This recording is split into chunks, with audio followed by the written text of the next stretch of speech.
don't worry so much about trying to find these creators that are already crushing it. Like, find the creators who are willing to learn with you, grow with you, and eventually become a rock star because of you, right? Because of your product and because of what you were able to give them in terms of support. Make them, like, create these rock stars. And brands are doing this all the time. Some of the really good brands out there have their own courses where people are paying to learn how to do TikTok, and in return, they're promoting that brand's product. Welcome to the Ecomm Breakthrough podcast. Are you ready to unlock the full potential and growth in your business? You've already crossed 7 figures in sales, but the challenge is knowing how to take your business to the next level. If you're still 100% dependent on Amazon for your sales, you're building on rented land, and today's guest is going to show you how to change that by scaling your business off of Amazon, specifically on TikTok Shop. Welcome to the Ecomm Breakthrough podcast. I'm your host, Josh Hadley. I scaled my own brand from 0 to 8 figures in sales, and now my mission is to take it to over 9 figures. On my journey to 9 figures, I bring you the unfiltered conversations with the smartest minds in e-commerce. Past guests include Ezra Firestone, Kevin King, and Michael E. Gerber, author of The E-Myth. Today, I am excited to introduce you all to Alex Bonilla. He is an e-commerce brand builder and the founder of Delta Brands. Alex is a true operator behind the scenes, someone who's been in the trenches building and scaling D2C businesses, especially in competitive markets where attention is everything. He's not just talking theory, he's actively building brands that successfully acquire customers outside of Amazon and then turn that traffic into profitable growth. With that introduction, welcome to the show, Alex. Hey, thanks for having me, Josh. Good to see you, brother. Alex, super happy to have you on the show here, because you and I, whenever we're in like the TikTok mastermind, we're always battling there at the end with like who has the best hack of what's working on TikTok Shop right now. So you are a guy that I have been following. I think it was Last Inspire a few years back that you were talking about TikTok Shop, and I was like feverishly writing down notes. So you've been in the game for a while. You are what I would call an expert in the TikTok Shop space. So I know our audience is going to be super excited to hear what you have to say today. Awesome, man. Yeah, thanks. No, I'm loving the TikTok, the whole change that we've all seen in the past 2 years with how much TikTok has had an impact on our Amazon businesses. We're all kind of Amazon sellers, Amazon brands for the longest time. And TikTok has changed all that for the good. And it's just been a ton of fun. So I'm like living and breathing this stuff, and I love talking about it. So, Yeah, we're going to jump straight in. There's already been a lot of content that has been shared about like the cold start method, and Alex has talked about that. And, I have my presentation that I've shared about that, kind of like how to just get started on TikTok Shop. Today, we want to talk about, to those audience members that have already built up a little bit of momentum on TikTok Shop. Maybe you're not crushing it, but you at least have creators that are creating videos about your product. You do see some light at the end of the tunnel. You're able to invest in some ads, and you're seeing a halo effect over onto Amazon. And so you see some good things happening. What I want to do, Alex, is dive into like what is actually working on TikTok Shop today.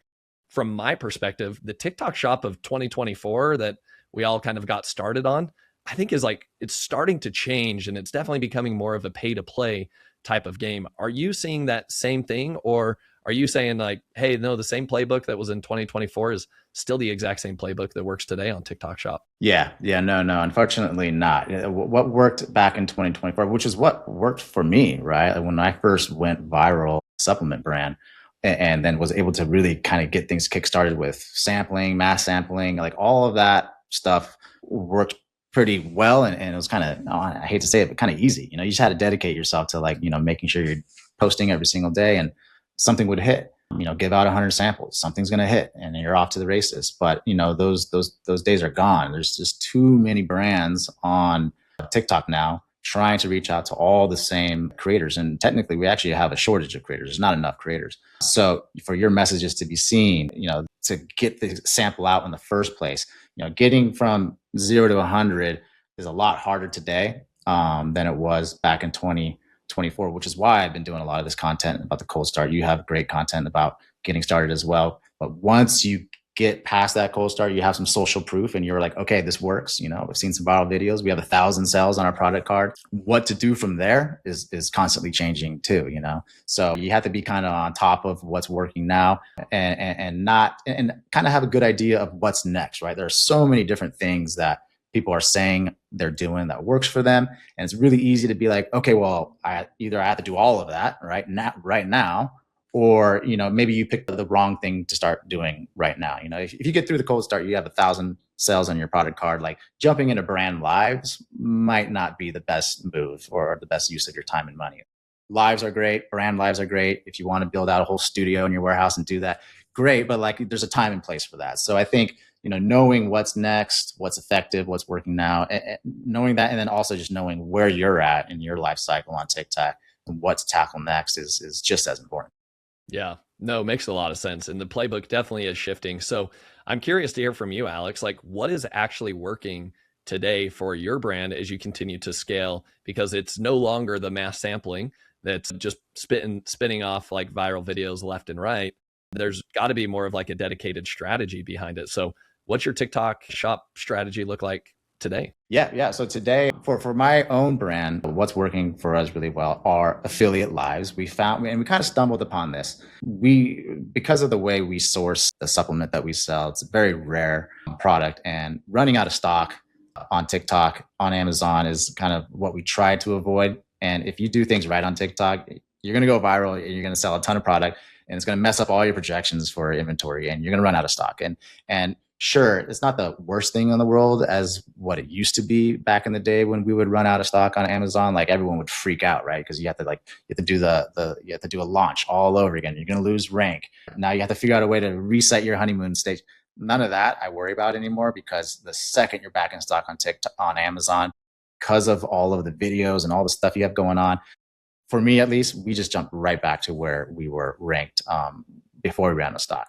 But why running out of stock is still kind of a bummer, especially on TikTok, is because if you've established all of these relationships with creators and they're plugging your product, every week, 2 times a week, 3 times a week, and all of a sudden you're out of stock and their little shopping cart button on their videos goes away, they're not making any money anymore. And you can burn some bridges that way.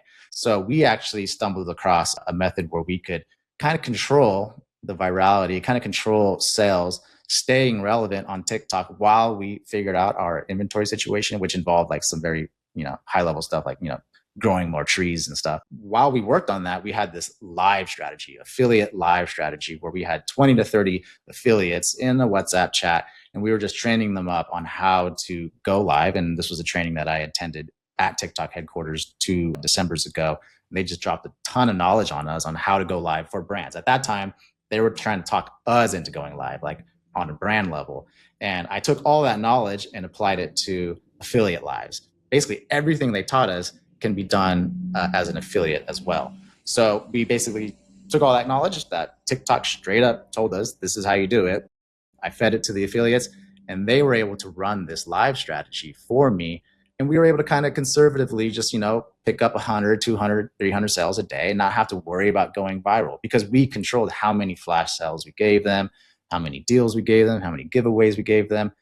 We were able to control that so we can kind of stay relevant on TikTok with, our product card still getting sales without risking going viral and completely selling out on Amazon, on TikTok, burning bridges with creators.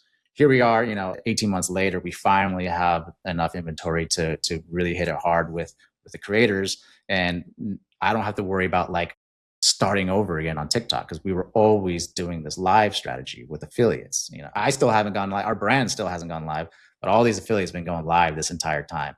And now we're going to kick into, finding those creators. A lot of these creators that are doing lives are ready to go with shoppable content, shoppable videos. And I think what brands need to realize, because so much of this is starting to be pay to play now, you really need to find like your creators that are doing the best for you, establishing relationships with them, and put them on some kind of retainer where they're going to guarantee you X amount of videos over X amount of days for X amount of dollars, right? That's just a guaranteed retainer. It helps put money in their pocket so they can kind of have this insurance that, hey, if all else fails and they, nothing goes viral, they at least got something in their pocket. It's usually not a ton. Try to get rights to those videos as part of your contract. Hey, if I'm going to give you $1,000 this month for 30 videos, you're being protected because you're going to make money, but hey, let's protect me too. Let me get the rights to these videos. So if nothing hits, at least I can, cut them up and try them somewhere else.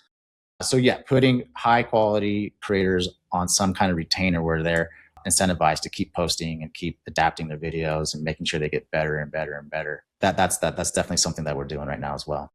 So Alex, on that note, are you doing kind of like running both strategies at the same time? You have creators that are just creating like shop videos for you. And I guess like, are you always sampling out to new creators on an ongoing basis? Not as aggressively as we used to, right? Or not as aggressively as a brand might need to do in the beginning. At a certain point, you're going to get to a point where you can be kind of picky. You're going to get creators that come to you, right? So you don't even need to be running a bot or any kind of outreach tool. You'll get creators that are coming to you because they love the product and they have great GMV and great posting stats, right? So that's just kind of how that will naturally happen. You can set up flows to go ahead and keep doing outreach for people that are doing like a certain amount of revenue. So you can be a little bit more picky about who you're going to be giving these samples to. Then you can be even more picky about, and I know you do a good job at this, like, hey, if you want one of these samples, like this is what you have to give me. I'm not going to just like give you a sample and just cross my fingers and hope you post. Like before we even send this out, you got to commit to this, this, and this. And as your brand grows and becomes more popular and people are seeing it, you kind of have more, you have more pull to be able to request those types of demands. Harder to do in the beginning, but as you grow, yeah, you have that pull and you should use it. Totally. So how many people, like on average, how many new samples are you giving out to new creators every week or every month at this point? Not a whole lot right now, right? We are kind of really leaning at the moment on getting super high quality creators, putting them on some kind of retainer and having like a decent team of maybe 10 creators that are doing 50K on GMV. Get 10 of those guys and you're going to have some high risk tolerance and maybe some extra cash to kind of invest in this because, the retainers can be anywhere from $500 to $2,000 a month. So add that up, right? It's a nice chunk, but you're getting guaranteed videos from proven creators. And after a month, you kind of look at your team, evaluate who's sticking around, who am I going to pay again to keep doing this? And who am I going to go ahead and cut ties with and find someone else? If you keep doing that on a monthly basis, eventually you're going to have like a pretty solid team or a team of creators that are just crushing it for you, right? If you have 10 guys doing 50K GMV for you every single month, that adds up pretty quick. Now that's only 10 people that you had to give a sample to. From those 10 people are going to do so well and blow up sales for you that you'll just get those organic samples coming in. So we'll give out, anywhere from just, on the organic side and, being able to setting our flow, our chatbot to target higher level creators. We're giving about maybe 100 samples a week, which is kind of low on, compared to what some other brands are doing. A lot of people are giving about 100 samples a day. Yeah. No, it makes sense where you're kind of like narrowing your focus and being a lot more selective. By the way, I mean, interesting stat is like there's only 20,000 creators that are even producing over 5K in GMV per month.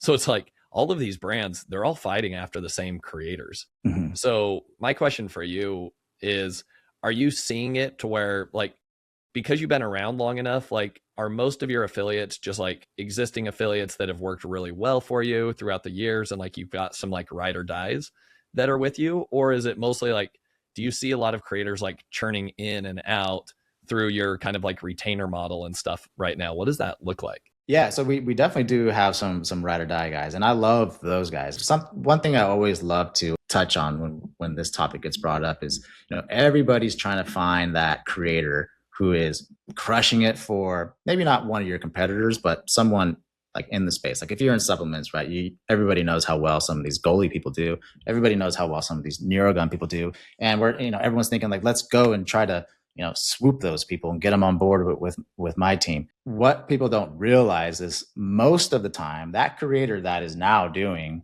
50K GMV, there's a really good chance the month before they did zero, right?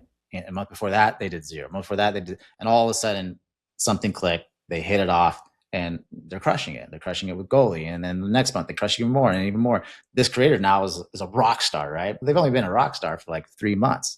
So I always try to stress that, hey, don't worry so much about trying to find these creators that are already crushing it. Like find the creators who are willing to learn with you, grow with you, and eventually become a rock star because of you, right? Because of your product and because of what you were able to give them in terms of support. Make them like create these rock stars. And brands are doing this all the time. Some of the really good brands out there have their own courses where people are paying to learn how to do TikTok. And in return, they're promoting that brand's product. So that's like a super high level genius way of doing it. So yeah, I'm all about, having your long-term ride or die creators that come along, but I also have to, it's hard for me to turn down any opportunity I have to work with a creator who has maybe already crushed it for another brand and bring them on board too, even if it costs a little money and they're kind of, but yeah, I would say it's a good mix of, I would say 60, 70% homegrown talent is what I like to call it, versus 30 to 40%.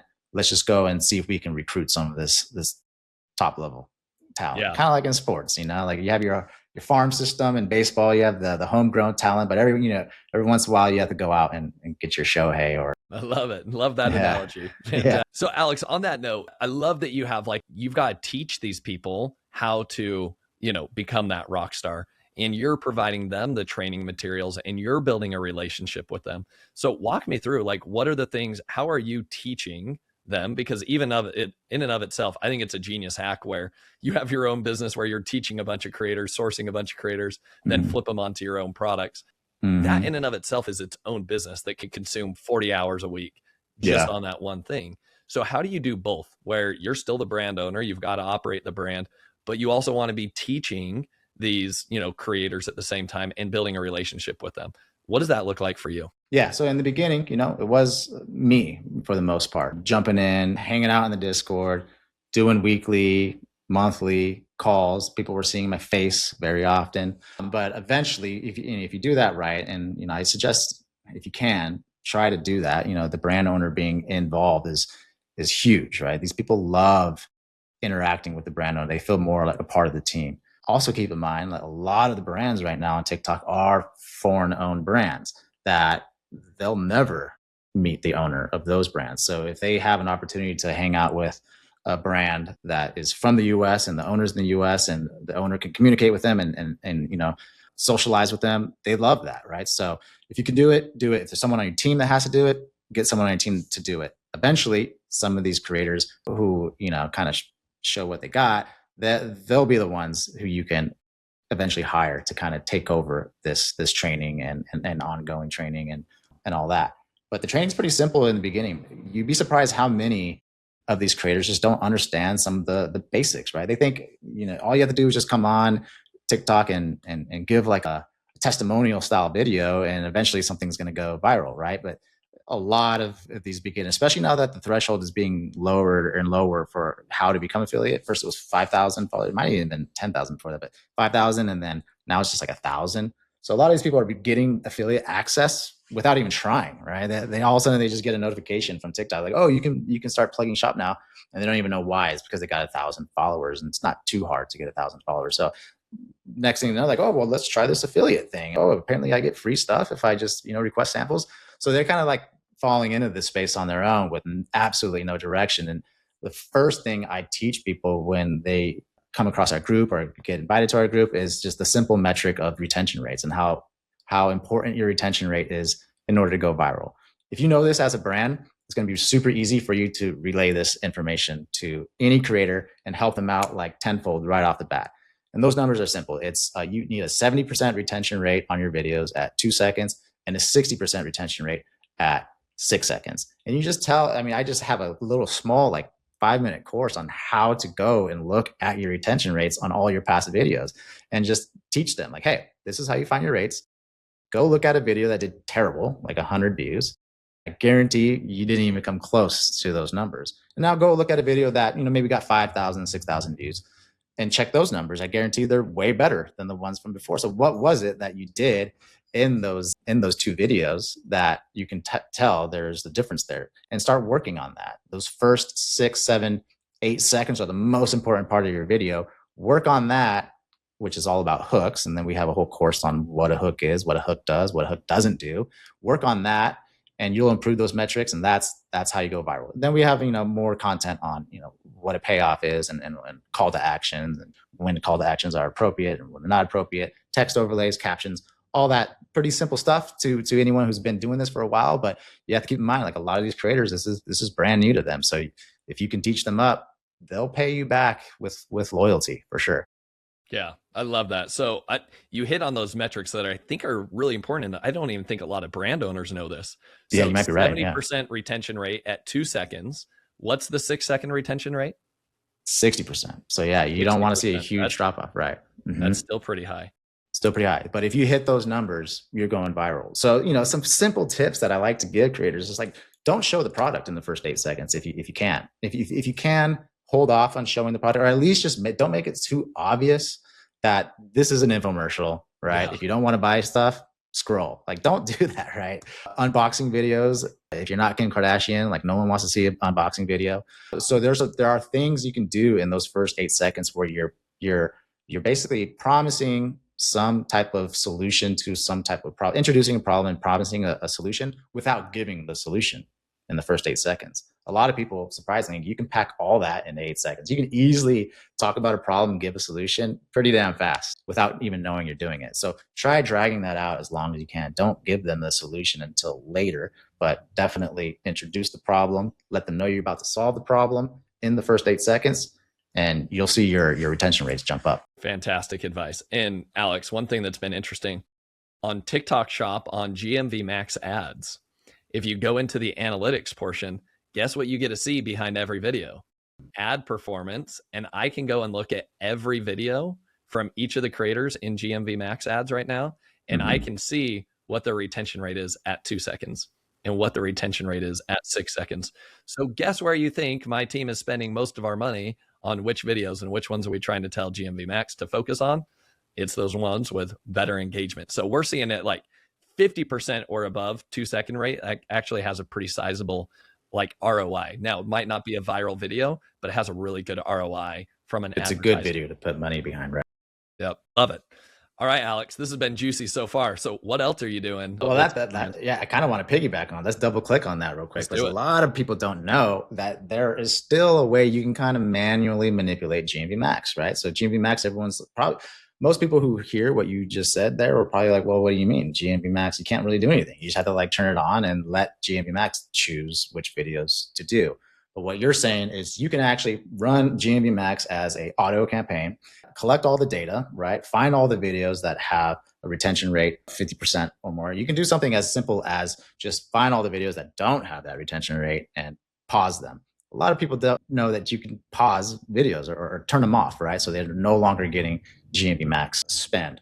Or you can take all those videos, pause that campaign, create a new campaign, and there's a little switch where you can just toggle it to a manual campaign. It's not as manual as the manual campaigns from the past, but you can tell GMV Max which videos to look at. And you're taking that data, you're taking the data from the previous campaign, and you're taking all the videos that did 50% retention rate at 2 seconds and above, put that in the manual campaign and run just those videos. And maybe weekly update it, right? Take some out, put some in, take some out, put some in.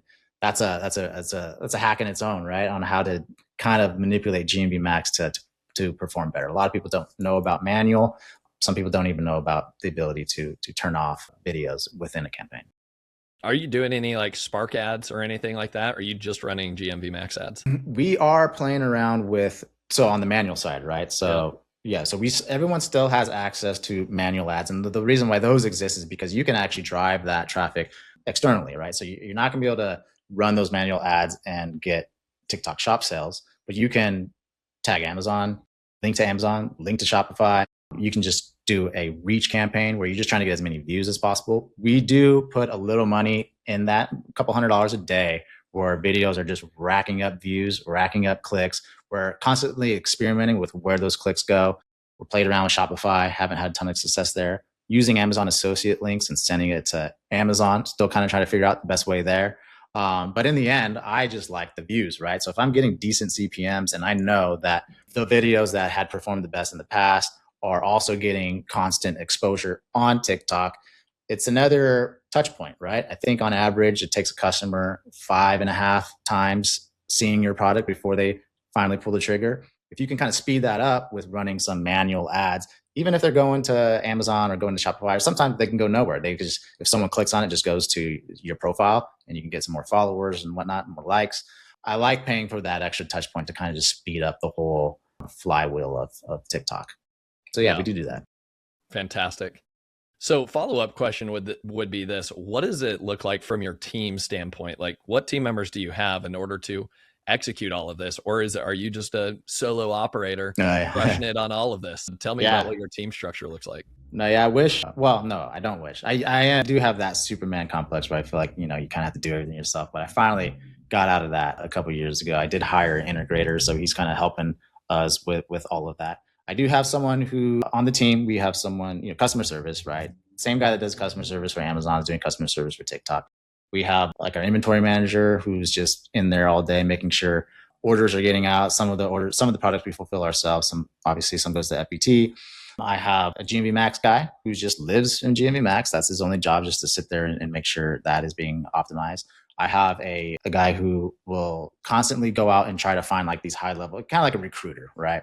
And again, there's a time and place for that. You need to be able to afford this, right? Don't pay someone to go find creators who are going to cost you even more money, right? Until you're ready for this. So obviously we're in a good spot for that. So his only job all month is just to like find more creators who are willing to go on retainer for us and maybe cutting ties with some other creators who we've already paid didn't work out too well. He manages all those relationships. Then we have a manager who manages our Slideshow Discord. That's another thing we can get into. And then a manager who manages our shoppable video Discord. And then I just kind of come in and say hi. I actually manage the live one because I was the one that went to that course in TikTok at TikTok headquarters for affiliate lives. So that's a WhatsApp group. I'm doing that one myself, but I do have the same customer service manager in there constantly refreshing flash sales and helping people with whatever it is they need. So that's pretty much the scope of it. Fantastic. So I want to double click into a couple areas. Number one, you have quote unquote your recruiter who's going out and searching for new creators to bring onto the program. What does that look like today? I'm just kind of curious, like whether it be market rates or averages, because we've also started to see this kind of like ship turn where a lot of creators are now, hey, yeah, you want me to talk about your product? Like you pay me up front. And they're already sending us back, like, you want one video, X amount. You want 15 videos, X amount. You want 30, X amount. And some of those are really high. And also what's hard about TikTok Shop is like, just because you crushed it over here with this other product definitely does not mean you're going to crush it with my product.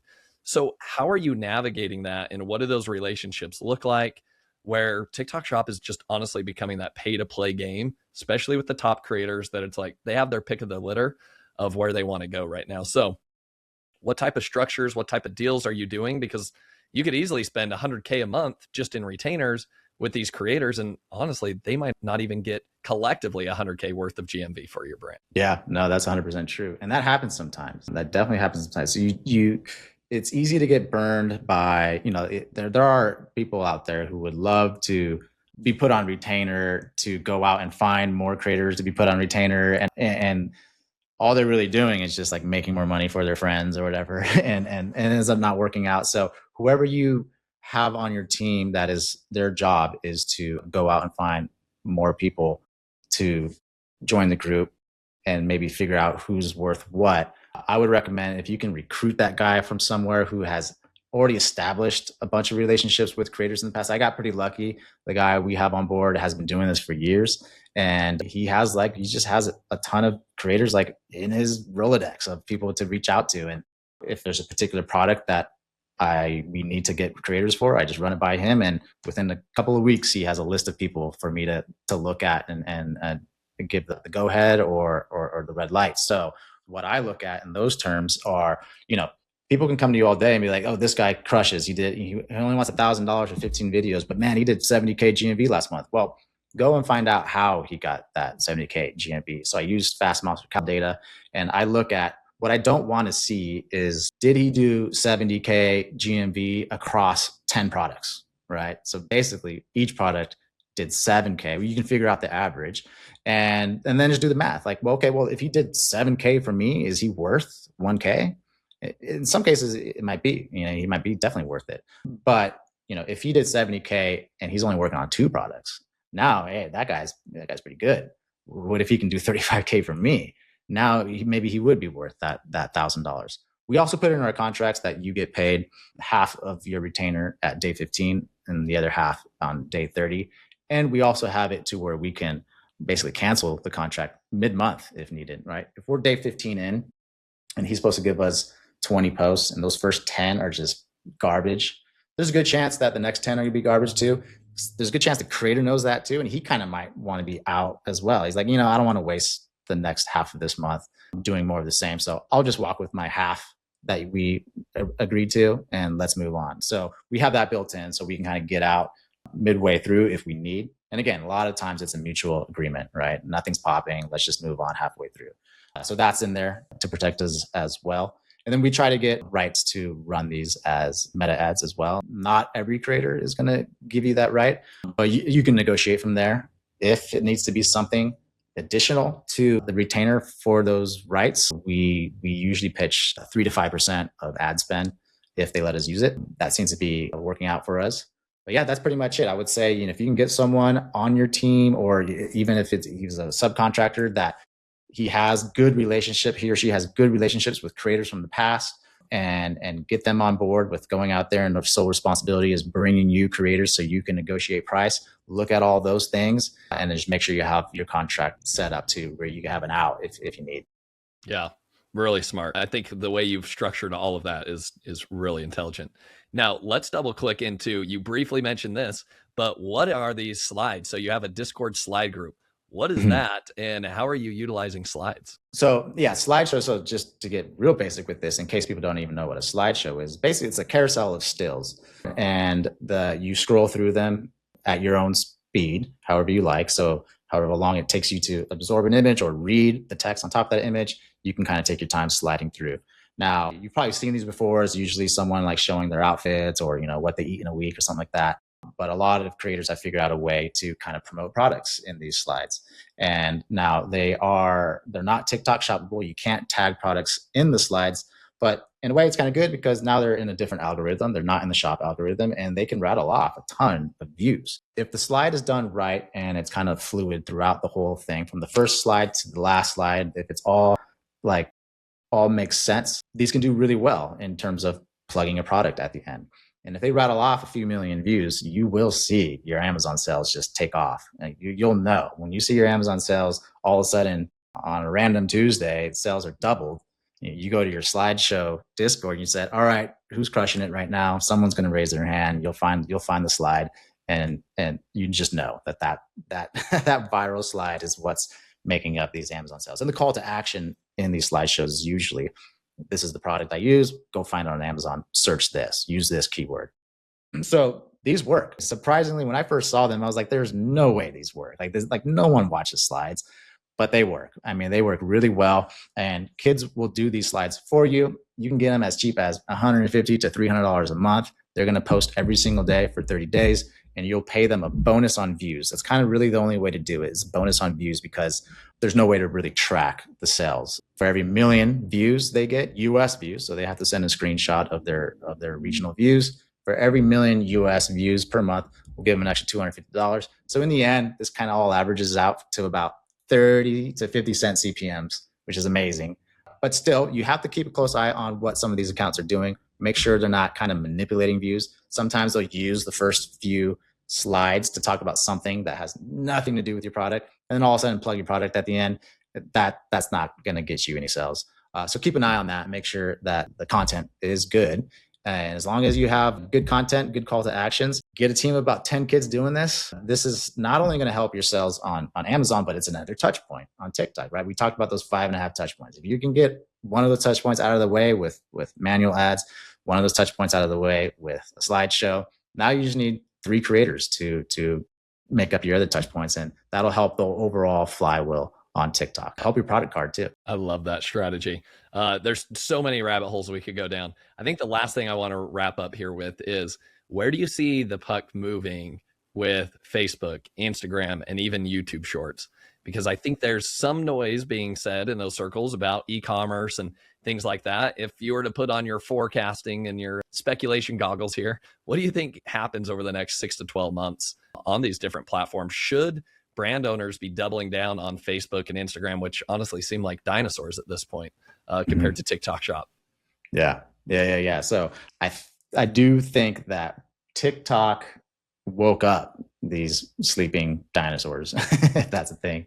Sleeping dragons, is that what it is? Yeah, all of it. They woke them up, right? And it's actually quite surprising how many people are still, not still, but how many people use Facebook Reels, Instagram Reels. I use Instagram a lot still. So those reels are doing really well as far as, or what I like to call organic to Amazon content. So it's kind of the same way that slideshows work. Instagram is being used as well as Facebook as a way to kind of still promote products with the sole purpose of getting people over to Amazon to purchase that product.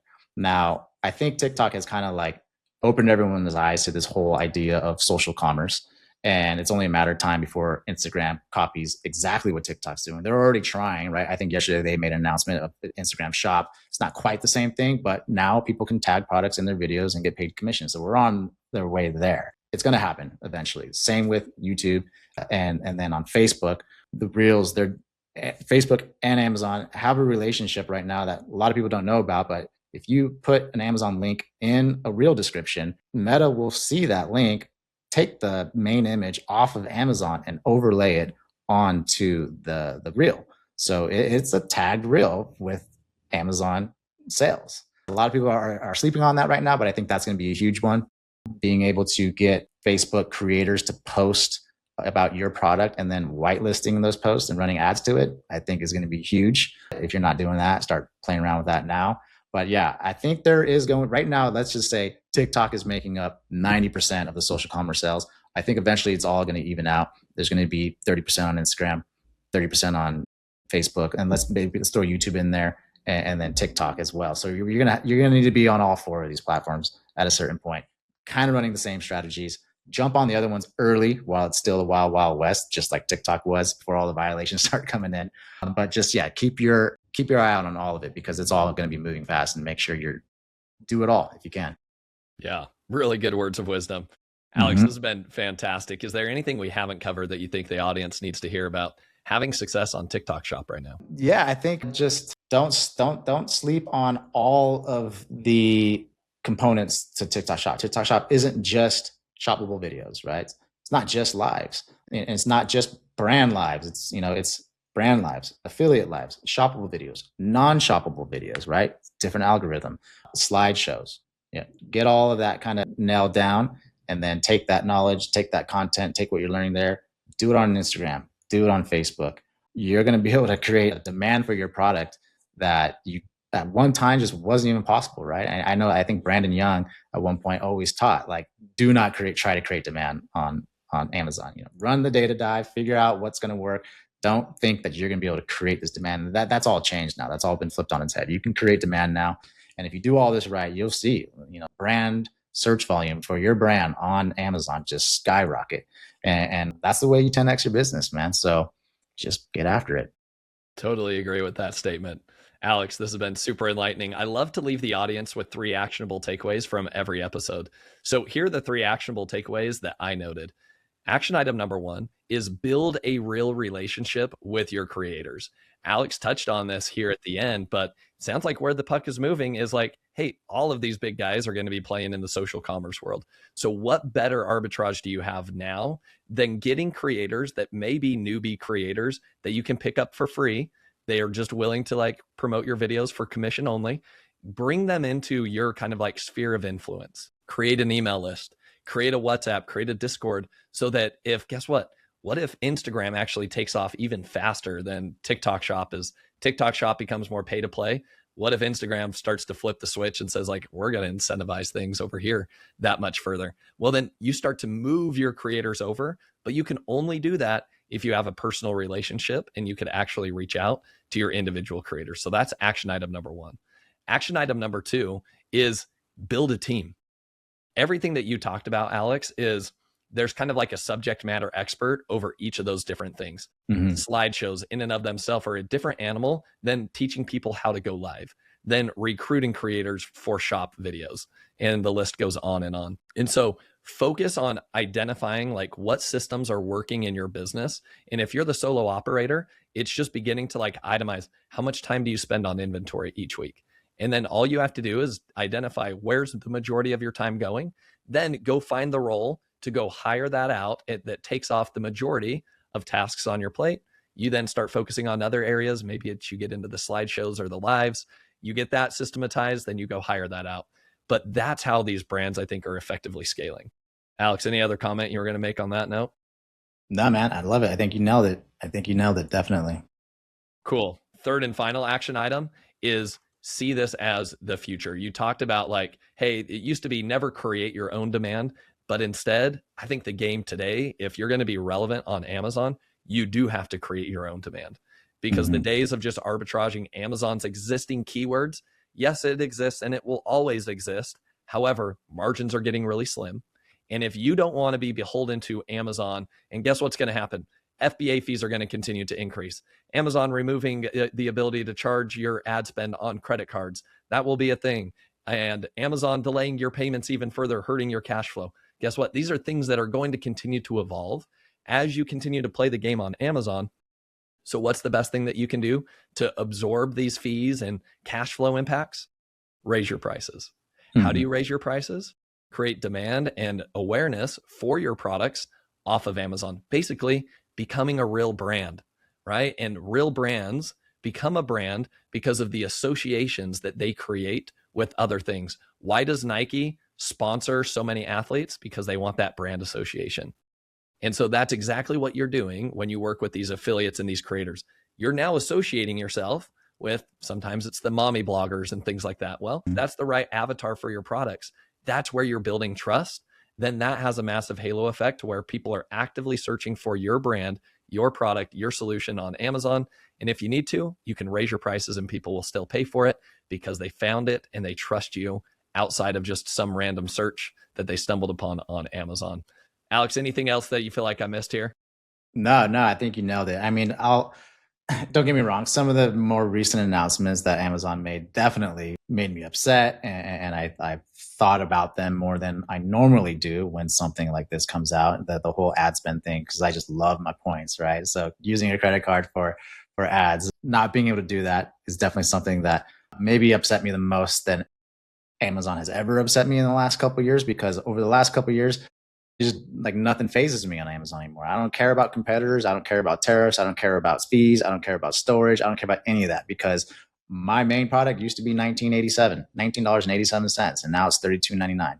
And sales are up, profit is up, everything's up. And we're able to do that because if you do this social commerce stuff right and create this demand the right way, people don't care if your competitors are $10 less expensive than you. They saw your video, they want your product. I mean, that is so true that people almost don't even care about your reviews anymore. So I've seen products do really well on Amazon. They have 3.5 stars and they sell 50,000 units a month. Like, how is that happening? It's because by the time someone has seen this video 3-4 times and they're going to Amazon, like nothing's stopping them. They're not looking at the reviews. They're not looking at the competitors. They just want to find the product and buy it, right? So yeah, I agree 100%. Do this right, and a lot of those worries, Amazon worries stuff, it will just go away.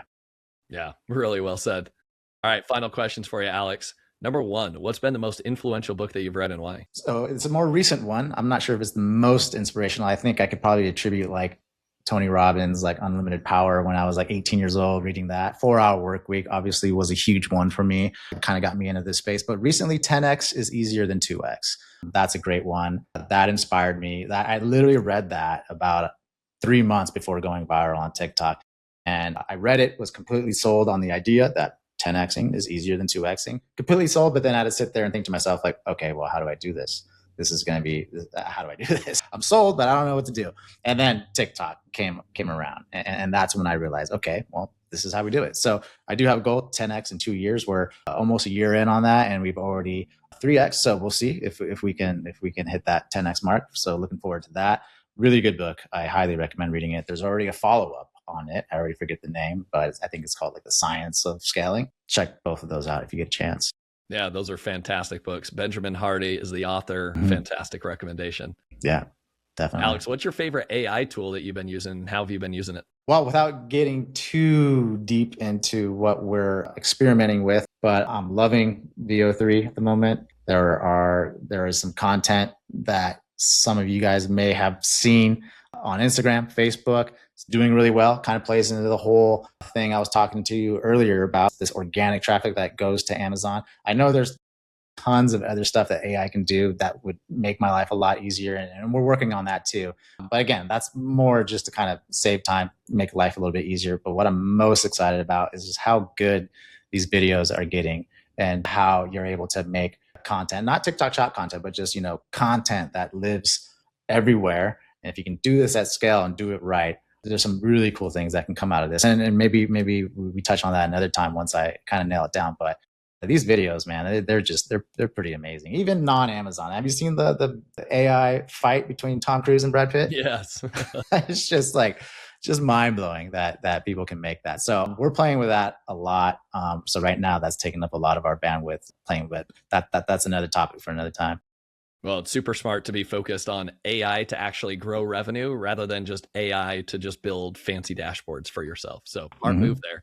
Yeah. Third and final question. Who is somebody that you admire or respect the most in the e-com space that other people should be following, and why? All right. So I do have two, and I haven't told you this, and definitely haven't told you this, and I haven't told many people this, but I was first introduced to you a few years ago at Camp Ecomm. I don't know if you remember that, but you gave a presentation in the executive side on hiring. And that was the first time I ever met you and listened to you speak. You crushed it. Rebecca was there filming you and everything. It was just that aspect alone of the type of support you guys give each other was awesome. I took really good note of that. It resonated with me very well. And I had been following your podcast and respecting you ever since that time. You actually kind of inspired me, because prior to that, I had never done any public speaking. But watching you and the way your wife was supporting you that day, my wife and I try to do that now. And I've been speaking at a bunch of events now. So you don't know this, but you were part of that inspiration for me to step out onto the speaking scene in MDS. So I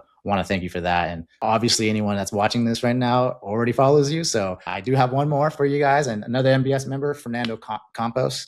Awesome dude. If you get a chance to just Google him on YouTube, he's dropping tons of knowledge for TikTok stuff. And him and I get together every month and just go back and forth and on deals and what's working, what's not working. But yeah, Fernando Campos. So that's another guy I would be following for sure. One more. The limited supply podcast. I still love it. I'm not huge on Shopify, but we're trying to be. And a lot of the knowledge he drops, I feel like can be applied anywhere, not just on Amazon and TikTok, and obviously not just on Shopify, but a lot of that D2C type mentality. I think right now, more than ever, Amazon brands need to start learning, because this is the Amazon game is changing. You can create your own demand. You can run your own ads. You can do your D2C Shopify. And if you do all that right, your Amazon is just going to crush. Yeah, so true. Well, excellent recommendations. And I love that story. Glad Becca and I were able to be a source of inspiration. It's been fun watching you own the stage now, because you've been crushing it there as well. Thanks, man. Appreciate it. So yeah, no, likewise. Feelings mutual, brother. Well, Alex, this has been a fun podcast. If people want to reach out to you, learn more about you, where's the best place to do so? Yeah, so you can shoot me an email, Alex@Delta Brands Agency. What we do there is we help brands get started on TikTok Shop. We didn't talk too much about the cold start, but if you have 0 sales and you're worried about giving out 1,000 samples, I would love to talk to you about our strategy for that. Alex@deltabrands.agency.com. Otherwise, yeah, I think my Instagram is, you can find me there. I'm not too active, but shoot me an email. Be more than happy to chat. Awesome. Well, thanks again for your time today, Alex. Likewise, brother. You have a good one. Thank you for listening. Visit ecombreakthrough.com for more information. If you've enjoyed today's episode, the best way you can show your appreciation is by clicking the subscribe button and quickly leaving a review. See you again next time.